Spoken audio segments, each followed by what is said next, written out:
susunod na programa ay rated PG. Ito ay nangangailangan ng patnubay at gabay ng magulang para sa mga batang manunood.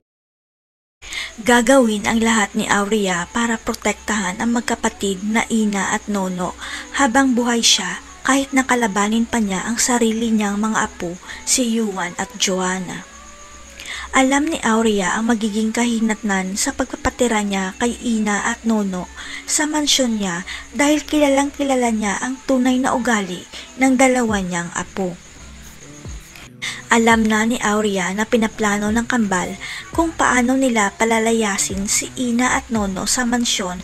Ang hindi nila alam may hawak na alas ang lola nila laban sa kanilang dalawa.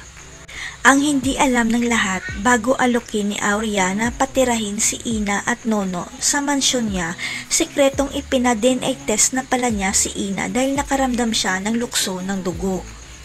Hindi matahimik ang isipan ni Aurea hanggat hindi niya nakukumpirma na baka magkadugo silang dalawa ni Ina dahil pakiramdam niya parang si Ina ang tunay niyang apo. Kaya nang makita ni Aurea ang resulta na nag-match sila ni Ina, pinahanap niya kaagad si Nono sa mga tauhan niya dahil gusto niya alagaan ang dalawa para makabawi siya. Ang hindi alam ni Yuan at Joanna, matagal na silang pina-DNA test ni Aurea at nakumpirma nito na hindi pala niya totoong mga apo ang dalawa dahil iba ang tatay nila. Nabanggit noon ng ina ng kambal na si Sonia na nakilala niya ang anak ni Aurea sa bar pero ang hindi nila alam nagdadalang tao na pala si Sheila at pinikot niya si Rodante. Ang akala ni Aurea wala siyang tagapagmana kaya inilihim niya sa kambal ang natuklasan niya hanggang sa nakilala niya si Ina, ang tunay at nag-iisang tagapagmana ni Aurea.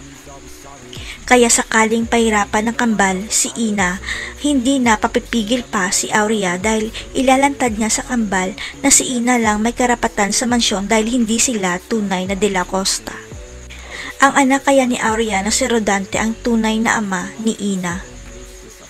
Sino kaya ang tunay na ama ni Yuan at Joanna kung hindi pala sila De La Costa? Abangan.